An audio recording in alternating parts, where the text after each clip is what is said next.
All right, guys, welcome back to Ag with Emma. I'm in Iowa right now. There's some round bales over there, and we're going to have a farmer from Iowa talk to you guys about what he does, his background, and just some different practices that they do out here because farming is different for everyone. So, here's Ross. I met him on the internet, and I really didn't talk to him before I came out here. So I'm just going to give the phone to him, and he's going to take it away and jab your ear off about things that you probably had no idea about or that you do and don't care about. So here you go. How's it going, Ag with Emma? Is that right? Yes. Ag with right. Emma fans.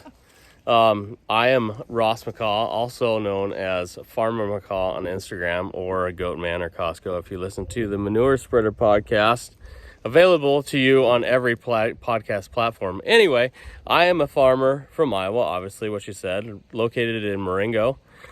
And I am a corn, soybeans, rye rotation, no-till cover crop farmer.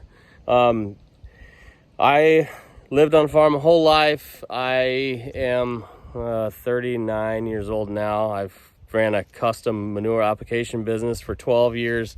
I run a custom cover crop business, and anything I can do to keep busy. A lot of the farm is transitioning around here to no-till and cover crops, so following the trends and living the life here on the lush, glorious fields of Iowa. Superior to Nebraska. Okay, so we also have a Nebraska farmer. I don't know why he decided to drive to Iowa if Nebraska is so much better. It's probably just because I'm here. But burn up when they cross over the border. No. this is like the ultimate face-off right here. You guys don't understand how much Iowans and Nebraskans don't like each other's states. But okay, so something about the Midwest that is different from where I'm from, southern Idaho, is that they have round bales, and round bales kind of get a bad rap because they're different, but I'm gonna have a bad rep. Bad rep. Bad rep. I meant to say rep, not rap. It's the same thing, right? Exactly. But there's a big Dodge pickup here too. It's very nice. But Ross, why do you guys use round bales in Iowa? It's just, well, these are for my landlord actually. He feeds them to his cattle. It's all grass hay. We bale our waterways in the summertime, and they feed that through the winter because majority of the ground in Iowa is corn or beans. So they stock up on their hay. That way they can feed their cattle through the wintertime. Perfect. There's not a lot of hay fields around here. Mainly all the baling that's done is in waterways, grass hay. okay. And then farmers that don't have any animals, they usually sell them in like February when the prices are high at auctions. Perfect. So it's like the advantage of using round bales versus square bales. Really, there's not really any advantage. It's more preference. It's more preference. So square bales are superior? I've just heard a lot about like they're the big yeah. squares, or I mean, who wants to throw around small squares? Not this guy.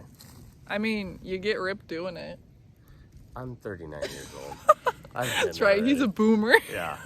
Yeah. I've heard just a lot boomer. about a boomer. He's the boomer. Not that old. They've got a He's not a boomer. The real boomer is Steve Conway, but he's not going to watch this video anyway.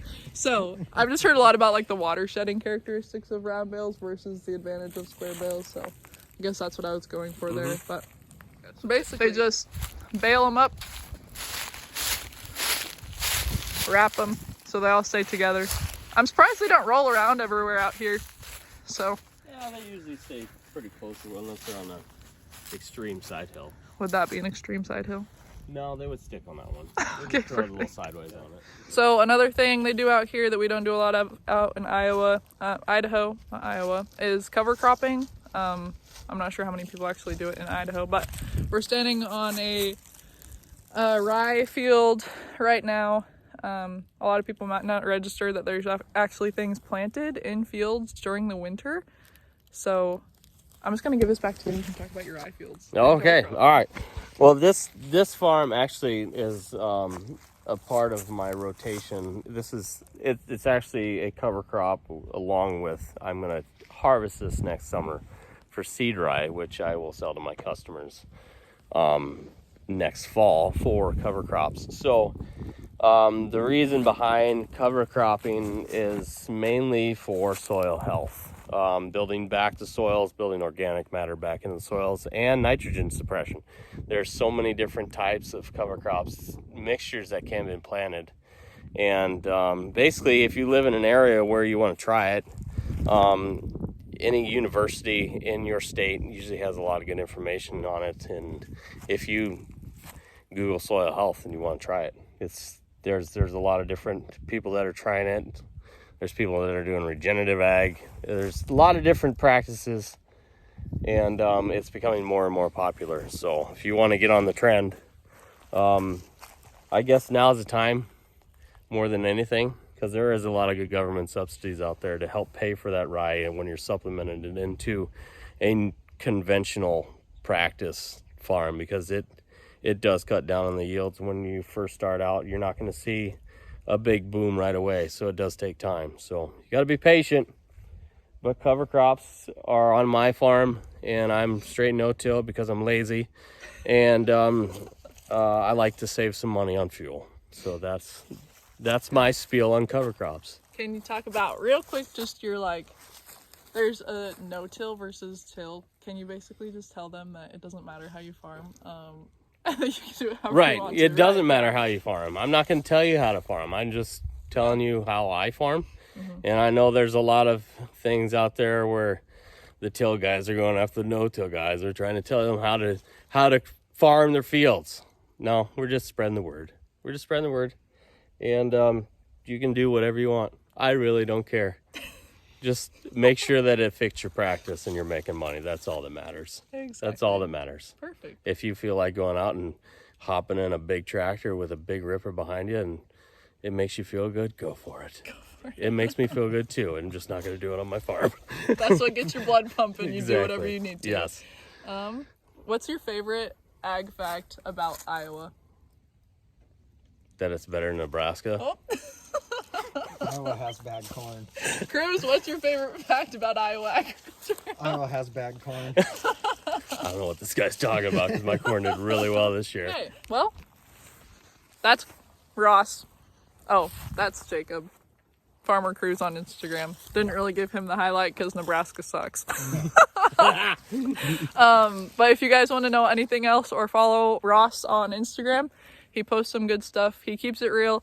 And then his buddies and himself, why did I just say that? They do a podcast and it's pretty funny.